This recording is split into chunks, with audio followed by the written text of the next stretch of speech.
we have with us our guest speaker, Mr. Aditya Sood. He is fund manager at InCred Asset Management Company. He has an overall 20 years experience in equity markets, of which 18 years have been into fund management itself. He has got a global experience and in United Kingdom and in India, of course, is where majority of his experience has been. He combines a philosophy, very interesting, of focusing on return of capital along with return on capital. And he picked a very high point in the market to close his PMS at ICICI Prudential and retain capital to the investors with handsome profits. He's managing InCred multi-cap, small and mid-cap portfolio, IVGF1, that's a AI strategy, and EPF. Aditya, thank you so much for joining us today. Welcome. We would like to hear your views on how you're looking at the markets and then the product construct and some of the ideas which go into making of this product. Thank you so much. Thanks a lot, Jharna. On behalf of InCred AMC, a very warm welcome to all the listeners on the webinar. So I'll just start by saying that one of the things that we have been trying to sort of practice in real life is that when we started InCred AMC, the effort was to focus on two aspects of investing. Obviously, return on capital, which is very, very important when we evaluate businesses. We are investing in superior management teams when we put our money to work for our clients.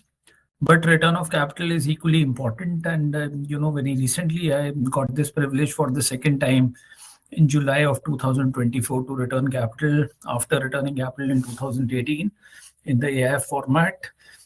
Now, one of the context in the current market, which everybody should be mindful about, and this is what one of my mentors told me when I started my career very early, in my very early days in my career, dating back in 2002, was that the ratio of people who make money and lose money in the market always remains constant over a bull and bear market, and only possibly 20-30% people make money in the market, and 60-70% people lose money in the market. So that has been the guiding principle for us in terms of practicing return on capital and return of capital.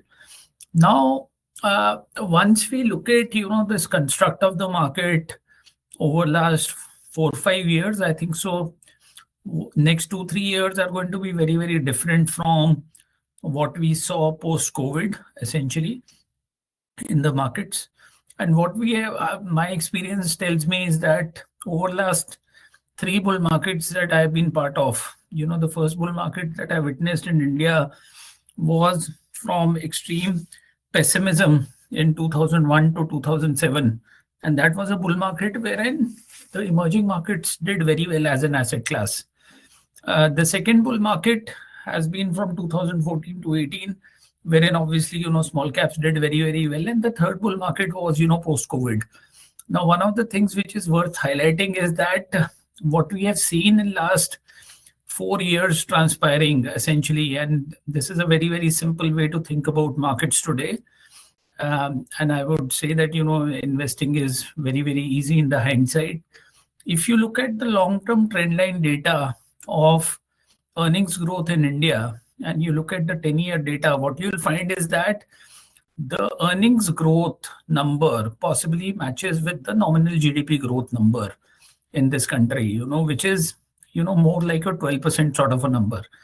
Now, what does that number imply, or what does that number, sort of mean, is that there is a 6-7% GDP growth and there is a 5% inflation element in the nominal GDP growth number. And that is what we have seen. Incidentally, that is the kind of return that we have seen of Nifty getting delivered over a long period of time, or let's say, last 10 years. Now, we believe that what happened in a COVID year, obviously, was that the index itself or the earnings went through a period of shock. Let's say the Nifty EPS was 100. Now, the Nifty EPS declined and the Nifty EPS became 75. From the 75 rupees base for last 4 years, we grew at 25% earnings growth rate on a very low COVID base. Now, the long-term average number is 12, and obviously there were certain sectors which grew at more than 25% number also. Now, these sectors typically comprise of two sort of companies. One is companies wherein earnings seriously took a beating. Possibly auto was one such sector, or a lot of commodities. Wherein we saw a very sharp decline in price action post COVID, essentially. The second element has been sunrise sectors in the economy, which have grown, all the new age businesses, renewables, solar, a lot of the shipbuilding companies, or a lot of fancied sector in this bull market. So what we saw in these companies was that earnings grew at 30-40%. Now, these obviously were favored by the market, but what we do believe is that, in the coming next 2 years, we are in a earnings reset environment. Now, if you logically think about this more, you grew 25% in terms of, earnings growth, and FY25 has been a clear miss in terms of, earnings growth. We started this year with the expectation of 10 to 12% earnings growth, but we ended up possibly we are going to end this year at a 4 to 6% sort of a number. Now, when you fall from a very high growth phase, earnings have possibly, fallen off the cliff. Now, one thing that you also need to recognize and remember is that, there is a considerable element of cyclicality in index earnings. So part of the index earnings, Reliance is a very large part of index. It is, possibly 10% of the index weight. What we have seen as far as Reliance is concerned, the fortune of Reliance as a stock price would be dependent upon what the crude oil price does. And the fortune of crude oil price obviously is dependent upon what the US is trying to orchestrate globally. So our view is that, and that is one of the precise reasons why, Reliance, the stock price has been under pressure. Now you look at, financials or auto, we also know that, these are domestic cyclical sectors, and there is a cycle. When I say there is a cycle to buy these stocks, the best time to buy a auto stock or a stock like Maruti is when passenger vehicle growth is negative in a country like India. It could be, minus 2 or 3% decline. Because for a fact that with the car penetration that we have in India, that minus number or minus 2-3 number print is not going to last. So that is something that we need to remember, but there is considerable element of cyclicality of financials, commodities, oil and gas in the sector, right? So roughly in our estimate, 55-60% of the index earnings themselves are cyclical. What we believe is that going forward, we would be in an earnings reset environment. We will mean revert to this 12% earnings growth rate. The second half is going to be materially better in terms of earnings growth. One thing that I also want to point out today is that, there is a lot of pessimism out of, after the correction in the market. But if you look at the price to book of MSCI India relative to MSCI World, it is trading at 2 standard deviation below its historical average, and it has only happened third time in last 20 years, wherein India is relatively cheap to the world in terms of relative attractiveness. And this leads me to believe that all this talk about, FI selling, FI ownership at a 10-year low, possibly, we are looking at a period wherein this might reverse very, very quickly, because it is all determined by where we are in terms of valuations today. Now, one of the biggest dilemma that value investors like, us have faced 6-9 months back was that, I have never seen a bull market in my life wherein month on month markets went up for 16 months. So from March of 2023, essentially, we saw every month, possibly market being up. And it is exactly opposite, what we are witnessing today. In fact, just to point out this, I don't know how March is going to end up, but typically in a bull market, what we have seen today is that last time this happened in 1996, wherein 5 months in a row, Nifty is down month on month.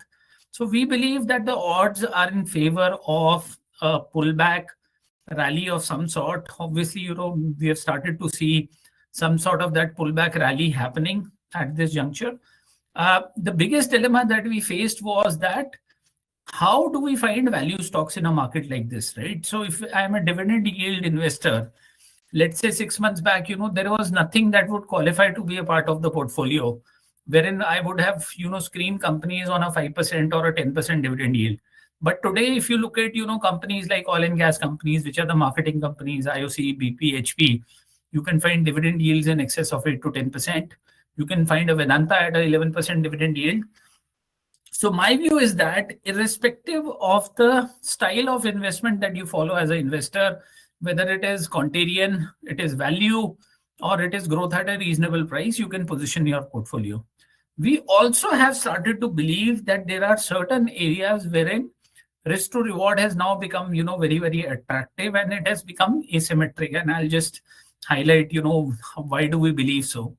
So the best combination to buy in today's market, what we believe is that wherein earnings have been cut, multiples have been cut, and promoters have started to buy. So what we have seen in last 1 month is that wherever we have seen promoters buying, those stocks possibly are bouncing also 30-40% from their very recent bottom that they have made, because we believe that insiders know the game better than what you and I know about. So if promoters buying is a very, very powerful combination, and this is one framework that I've used through 6 bear markets in my career, wherein multiple getting cut, earnings getting cut, and promoter buying makes a very, very powerful combination. Another thing that we have to be focused on today is that today market multiples are much more reasonable. We have got derated from 24 times to 25, 20 times earnings multiple on the Nifty. And obviously the level of complexity and looking at Nifty wouldn't do any justice, because if I look at, the broader market, there are multiple companies which have corrected, to the tune of, 30, 40, 50%. So I'll just, touch upon that later. But we believe that, this is a time to reflect. Every bull market, obviously, comes with its own share of mistake or errors. And we as investors, it is our sort of endeavor not to repeat the mistakes that we made in the past. We can, continue to make new errors, but our endeavor is to not to repeat those mistakes. So how we positioned our clients, in last 8 months is that point number one is that, in July, we ended up returning capital in one of the AIFs, done it second time in my career. And we had compounded at 23% CAGR in a flexi cap sort of a mandate. We started to slow down our decision-making process 6-9 months back. Absolutely zero participation as far as IPOs and QIPs are concerned, because we do believe that, typically IPOs and QIPs only happen in times wherein market is doing well and the business is doing well. And that is the worst time to put your money to work. And we also positioned our clients by focusing more on sectors wherein we saw minimal risk of earnings downgrade coming through. Obviously, these were sectors like IT and healthcare, wherein what we said is that, the best of the even if the slowdown happens, these companies will fairly stay insulated or protected in a down cycle. And we went, massively underweight on financials and auto. And this is a positioning that we are, at this juncture changing. Now, let us look at, how brutal this correction has been, essentially. So if you look at the decline in the, headline index, which is a Nifty, it has been only 12%. But if you look at the IT, FMCG, auto, traditionally, sectors which were defensive, we have seen a 20% plus decline. The small cap index, and this is as of yesterday, the small cap index has corrected by 20%. And the realty index obviously has corrected the most alongside media. Media has got, very, very insignificant sort of representation in the index. But, this is how the brutal the fall has been. Now, if you look at, what has transpired at a market level, out of, roughly 5,897 stocks in the market, we have seen the average fall in stock prices being closer to 38% in the BSE 500, right? And this gives you a clear picture of market capitalization buckets and what has been the average fall. So, for example, more than 40% fall has been experienced in greater than 5,000 crore market cap companies. 30% of the universe has seen that kind of a fall. 61% of the universe has seen a 30 to 40% fall, and obviously more than 50% fall in 9% of the universe. So if you look at the cumulative data here, I think so we have seen quite a bit of correction, and this is how corrections typically happen in a bull market. Earlier, in the earlier cycles, what we used to witness was that market or indices used to fall by 50%. Now this sort of pattern of correction has slightly changed. We get a 30% correction in the index, we get a 50% correction in a stock essentially, and that is how markets move. So typically in a 5 year, we know that we are trained to think like this, that you can have one down year. Now as an investor, what you can choose to do is that one thing is very, very clear, that one should be trying to fall less in a market year which is declining. But let's say in a typical 5 year cycle, there is 1 year wherein markets are down by 20-30%. There are 3 years wherein you make market determined returns in the market, which could be 10-12% thereabouts. There is one big year in the markets, wherein portfolio could be up 30-40%. So we believe that this is what happened from 2021 to 23. It was a sideways market, hardly returns in the portfolios. Most of the portfolios, as many of you would have experienced, were fixed deposit type returns. And then there is bunching up of returns in next 10-12 months. So this is how we are trying to navigate this scenario. In our investment process, there are three critical factors that we look at: buying, sizing. Sizing is very, very key to us. How much do you buy before you buy? What is the level of percentage in the portfolio before we make a bet on a company? I'll later on demonstrate how we have built this portfolio by focusing a lot on sizing. Selling is nothing but staying disciplined over a cycle. So our endeavor on the buying side is, if we buy great businesses, we want to buy them at fair value by not overpaying for greatness. And I'll just sort of elaborate on how we think about great businesses. It is our belief at InCred that any great business can go through 3, 5, 10 years of zero return. Whether it is a Coca-Cola, it is a Microsoft, it is a HDFC Life, it is a HDFC Bank, it is a Kotak Bank. Most of the businesses that I know of, 99 percentile of the businesses on the stock market goes through 3, 5, 10 years of zero return. Now, what makes these businesses great is that when they bounce back, they more than make up for the gain of those 3, 5, 10 years. And this is how we are trained to think. There are two ways to make money in a stock: compounding of earnings, expansion of multiple. Our focus is that whether we can minimize the risk of multiple contraction in the businesses that we are buying. And these are the kind of opportunities that we wait. The next 5 years or 10 years subsequently are very, very different in most of these businesses. So what we try to do is we try to capture these businesses after they have not made money for 3, 5 years, simply because we don't want to overpay for greatness of these companies. If we buy good, we always buy it at a discount to intrinsic value. It could be 1/3 discount to intrinsic value. And a lot of endeavor in our process goes in terms of eliminating bad attributes in a business. And one of the things that I have learned in my investment management career is that if you can improve your strike rate or your hit rate from 55 to 60 and 65, you can be a very, very successful investor. Now, there is one element of not making the same mistakes that I would have made in the past as a manager. But the second element, not to be in areas you don't understand and move away from your circle of competence. So a lot of emphasis on sort of companies wherein we have made an error in judging a promoter essentially, It is a conscious effort. It happens over a period of time. On the sizing bit, there are three levels of sizing in the portfolio. There is a 7 to 10% weight in a portfolio. There is a 3.5 to 5% weight. There is a 1.5 to 2% weight. But what we do very successfully, I think so, is when the stock is declining from the, let's say the we have bought Neural Labs at 1,200 rupees and the stock went to 950. We would always buy more of it if the thesis is not sort of broken. If the thesis is broken, obviously we'll run to the door and book a loss. All of that is fine. But what we do very successfully is that as the price becomes in your favor, we tend to think more return and less about risk, basically at juncture. Selling is absolutely very critical. I think so. This is nothing but staying disciplined over a period of time.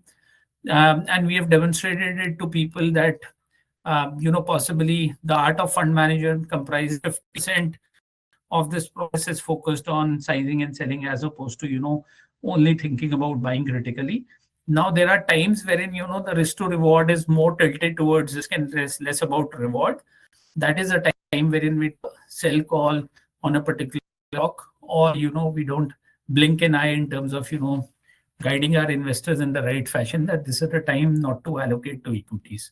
Now, the question comes that, how do we limit error in the process? And this is a framework that we have.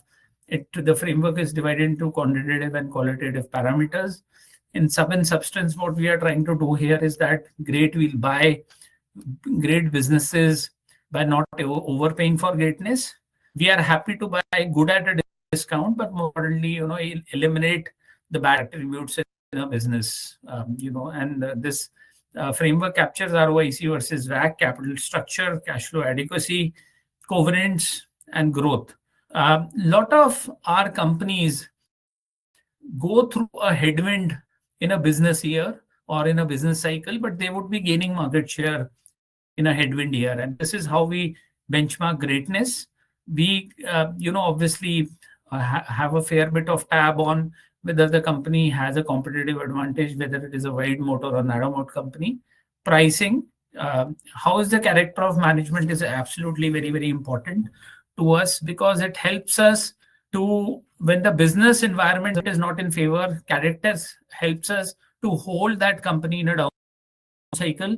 And hopefully, in the next cycle, we will see, so how do we judge character? We look at things like related party transactions, management remuneration as a percentage of PBT, contingent liability as a percentage of net worth. We would also look at, alignment of interest in minority shareholders, how aligned they are to well-being of minority investors, because I'll be always a minority investor, and dependence on external variables. This is how is the regulation in the sector. Now, with all of this, what do we look for in a company? It is a combination of superior capital allocation skills, superior management, potential for obviously high growth. We specialize in identifying small mid-cap companies, and this is the way we think about investing, wherein small can become mid can become large, and if you invest into a large cap company, whether it can become giant. We call this as market cap graduation over a period of time, and this obviously leads to from value to discovery stage. The discovery leads to multiple expansion of a lot of these companies. And then there is an inflection point in terms of their cash flow generation, right? From operating cash flow to generating free cash flow. And all this with a very, very reasonable valuation framework. So if you look at our portfolio statistics, what you'll find is that at all times, our endeavor is that if the market earnings growth rate is 15%, let's say, on an average in mid and small cap, our endeavor is to buy companies which are at least 50% higher growth rate than that 15% number. High return on invested capital, which reflects the quality of companies with hopefully with no leverage. At a portfolio leverage level, leverage is very, very controlled. Lot of our companies, out of 22 companies that we have in the multi-cap, 12 companies are debt-free, debt to equity ratio of 0.15. They don't have we don't want any business to have a mortality rate. And how do we ensure that? typically when we look at small or mid cap companies, typically our threshold vintage of a company is 25 years. And this is what our belief is. First 10 years in India, if you start a brick and mortar business, go for coming up to scale in terms of break even, uh, solving for your unit economics in a business, and solving for financing. Next 15 years go in terms of establishing credibility with your customers and validating and increasing your market share and solving problems for your customers. Once you are past that 25 years, yeah, there could be companies wherein, they come to inflection points. So if you look at, our top holding is a Indraprastha Medical, a Tejas Network, or a Newland Labs, average vintage going to be 25 to 40 years. Some of the small cap companies also would have a vintage of close to 100 years. City Union Bank is a 100-year-old bank, which we had. As a risk management, because risk management is absolutely very, very paramount in institutional money management, we wouldn't exceed 30% of stock daily volumes, and we would not invest into companies less than 1,000 crore market cap. Typical sweet spot is 2,000 crore to 20,000 crore. Now I'll just move to some case studies, how we have put all of this theory into practice. And what you'll see here is that some of these companies that I'm going to talk about, we believe that these companies cannot be recreated in a country like India now. Secondly, we believe that these companies are on a very, very solid footing. Now, it could be a combination of 2-3 factors. One is that, it could be really backed by a really very solid corporate house, or this could be a corporate change sort of a case study. So the case study that I'm presenting here is a company known as Tejas Networks. Now, this company was acquired as essentially somewhere in 2021. And if you look at the financials, the price was 280 rupees, where an open offer got made. And what intrigued us was that, this is a very, very unique company, because what it used to do was it used to manufacture fiber to home telecom networking equipment. When Tata's acquired Tejas Network, they had 250 patents to their names. Today, the company possibly has 380 odd patents. So the number of patents that they have filed, both process and product, have grown multifold. But look at the transformational journey in terms of revenue, EBITDA, and profitability, and more importantly ROCE. Revenue has moved from 527 crore this year. Possibly this is going to be a 6,000 crore revenue company. So revenue has grown at 11-fold. Profit has moved from 38 crores to possibly 600 or 550 crores a year, right? So profit, obviously, growth has commensurated with the kind of growth in the top line. More importantly, when Tata Sons acquired this company, our basic premise was that they are acquiring for BharatNet, the rural broadband project in India. Now, the interesting fact is that that BharatNet project has still not been awarded. So what Tejas ended up doing was to implement 4G, 5G solution by supplying Open RAN for BSNL. BSNL, initially people were skeptical, whether they would be in a position to do that, but they have implemented that solution. Obviously, that is how the top line has increased. And they are adding new capability areas to their arsenal, in the sense that they have added, Railway Kavach as a new area. So our view is that this could be a company that, with the proof of concept of BSNL, can become an emerging market telecom networking equipment supplier. Obviously, the competition here is Huawei and ZTE, which are Chinese companies, and you have Nokia and Ericsson as credible competition to Tejas. They are expanding fast, expanding their scope. Recently, they have signed a royalty agreement with NEC of Japan, wherein Tejas is going to pay 525 crore of royalty. So our belief is that when Tata Sons is looking at a very high capability company in terms of domestic manufacturing, this is a company that we are betting on. But one thing that I think so is worthwhile to take home today is that this is a very, very widely moated company. I have not come across too many companies in India which have got, intellectual property as Tejas has. The second example is of a company, and when you look at the stock price chart of each of the three case studies that I'm presenting to, one of the things that you'll also recognize is that if you go in the COVID year and look at the stock price chart of a Tejas network, the stock price was 40 rupees. It made a low of 40 rupees. Today, the stock is, possibly trading closer to 750 rupees. It was 1400 rupees. So you'll see considerable proof in performance of stock price, over last, possibly 4 or 5 years or 10 years for that matter. So what matters to us is that, whether we can bet on companies which are fast growing, more importantly, whether they make money for investors. So if you look at the example of Newland Labs, and the first time I invested in this company was in the year 2011. Stock price was 120 rupees. Today, the stock price is, closer to 11,000 rupees. COVID was 250 rupees essentially. So what you have seen in this company is transformation of revenue from 750 odd crores to 1,500. Transformation of PAT from 16,300 crores. Obviously, the ROC, PAT growth, margins have doubled from 13-14% margin profile to 30% margin profile. Now, one of the questions that comes to your mind is that, if the stock is already up by 20-30x, whether you can continue to make money in these companies. And that is a precise point, that it is about buying into high capability companies. So when I look at a Newland, it reminds me of, TVs in the early. So if you look at the drug, which is a Bristol Myers Squibb drug known as Cognifi for schizophrenia, our view is that, this drug could be at least, 300-500 million dollar opportunity over a 4-5 year period. Now look at the base of earnings. Newland is only doing 300 crores of PAT today. This is going to be a 80-90% gross margin business for them. And the good news is that Newland is working on 5 such novel molecules. Till 2031, I don't think so, any of these molecules are going to peak out. But I think so, excellent quality assurance, quality control track record. Possibly Newland is one of the best performing pharma stocks since 2011. And we are happy to be part of this journey, which we find is very transformational. The third example also is a no-brainer example to my mind, in the sense that, this is a brand name.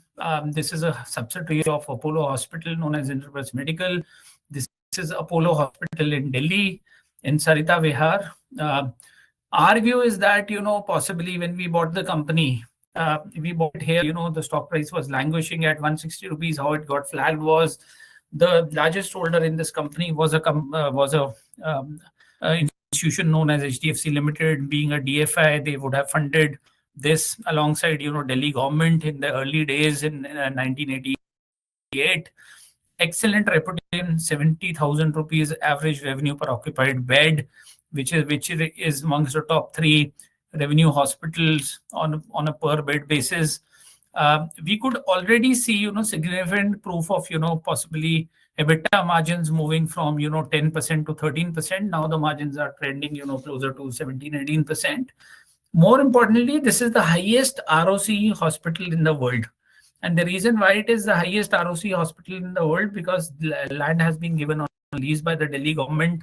Now the land lease has been, renewed for another 30 years, essentially. Now the stock was languishing for the longest period of time. And the reason why it was languishing was that there was no growth in terms of number of beds that they have. Now they are sitting on, some 300 crores of cash, and we happen to probe them in terms of, how do you see utilization of this cash? And possibly, they'll move to a 2,000 bed facility from a 755 beds.